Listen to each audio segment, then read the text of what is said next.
सोलापूर जिल्ह्यातील माढा तालुक्यातील अंजनगाव खिलोबा येथील छत्रपती शिवाजी महाराजांच्या पुतळ्याचा वाद जे आहे ते या पुतळा जो आहे तो अनधिकृत उभारणी केल्याप्रकरणी आता पोलिसांकडून जे आहे ती ठोस कारवाईला सुरुवात झालेली आहे. आपण जर पाहिलं असेल तर आज जो आहे तो माढा पोलिसात ओबीसी नेते लक्ष्मण हाकेंसह धनगर समाजातील जवळपास 60 ते 70 नागरिकांवर जे आहे ते गुन्हे दाखल करण्यात आलेले आहेत. आपण सध्या जर पाहिलं असेल तर मी माढा पोलीस स्टेशनच्या आवारामध्ये ना आपण पाहिलं असेल तर 1 एप्रिलला जो आहे तो माढा तालुक्यातल्या अंजनगाव इथं छत्रपती शिवाजी महाराजांचा जो आहे तो पुतळा उभारणी करण्यात आला होता आणि या पुतळ्यामुळं वाद जो आहे तो राज्यभरात चर्चेला गेला होता. ओबीसी नेते लक्ष्मण हाके यांच्यावर मात्र माढा पोलिसात शासकीय कामात अडथळा आणल्याचं बेकायदेशीर जमाव जमवणे, दंगल घडवून आणणे, शिवीगाळ, मारहाण करणे अशा एकूण 7 कलमान्वये जे आहे ते माढा पोलिसात गुन्हा दाखल करण्यात आलेला आहे. लक्ष्मण हाकेंसह 60 ते 70 कार्यकर्त्यांवर जे आहे ते गुन्हे दाखल माढा पोलिसात करण्यात आलेले आहेत. जागेची मोजणी करताना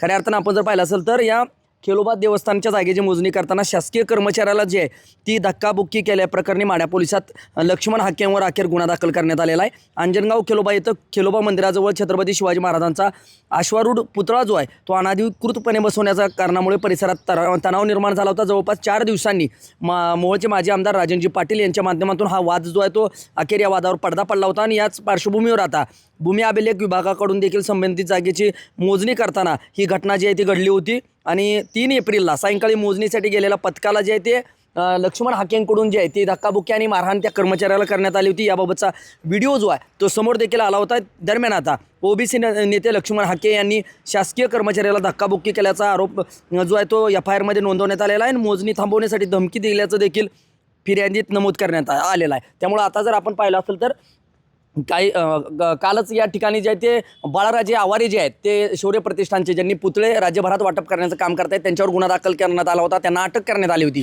मात्र आता त्यानंतर आता ओबीसी नेते लक्ष्मण हाकेंवर देखील त्यांच्या कार्यकर्त्यांसह त्यांच्यावर जो आहे ते 60 ते 70 कार्यकर्त्यांवर जो आहे तो 7 कलमान्वये जे आहेत 7 कलमान्वये जवळपास 70 नागरिकांवर जे आहे ते गुन्हे दाखल करण्यात आले आहेत. त्यामुळे आता लक्ष्मण हाकेंना माढा पोलीस ताब्यात घेणार का, त्यांना अटक केली जाणार का याकडे देखील TV9चं लक्ष असणार आहे. त्यामुळे आता लक्ष्मण हाके वर अटकेची तलवार असल्याचं बोललं जाते. माझा सहकारी कॅमेरा पर्सन प्रफुल्ल परदेशीसह मी संदीप शिंदे, TV9 मराठी, माढा, सोलापूर.